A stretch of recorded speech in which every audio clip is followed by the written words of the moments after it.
डेरा गाजी खान से वकास अहमद सिखानी की रिपोर्ट के मुताबिक यौम यकजहती कश्मीर भरपूर तरीके से मनाया जा रहा है। दिन का आगाज़ मसाजिद में खुसूसी दुआओं से किया गया। शहर और कस्बात में रैली, सेमिनार और दीगर मुकाबलों का इनेकाद किया गया। डिवीजन की मरकजी रैली DC ऑफिस से कचहरी चौक तक निकाली गई, जिसकी क़यादत कमिश्नर लियाकत अली चट्ठा ने की।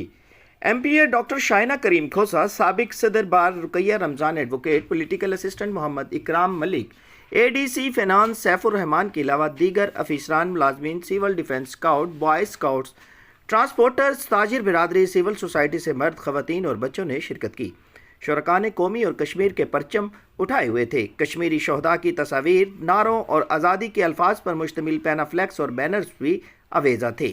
कौमी और कश्मीर के तराने बजाए गए। कश्मीरियों के साथ इज़हार यकजहती के लिए 1 मिनट की खामोशी इख्तियार करने के साथ कश्मीर की आज़ादी, मुल्क और कौम की खुशहाली और इस्तेहकाम पाकिस्तान के लिए खसूसी दुआ की गई।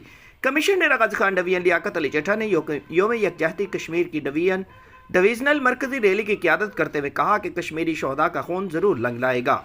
कश्मीर पाकिस्तान की शायराह है। कश्मीरियों को इनका हक राय दही दिलाने के लिए हर प्लेटफार्म से आवाज़ बुलंद करने के साथ हमायत जारी रखी जाएगी। पाकिस्तान का शहरी कश्मीरियों के साथ खड़ा है। MPA डॉक्टर शाइना करीम खोसा ने कहा कि भारत ने फ़ौज उतार कर कश्मीर को जेल में तब्दील कर दिया है।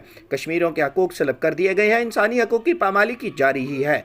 अक़वाम आलम कश्मीर में भारतीय जुल्म व सितम बंद कराए। PTI की रहनुमा रुकैया रमज़ान एडवोकेट ने कहा कि कश्मीरी मुसलमान भाइयों ने आज़ादी के लिए लाजवाल कुर्बानियाँ दी हैं और इनकी जद्दोजहद कामयाब होंगी।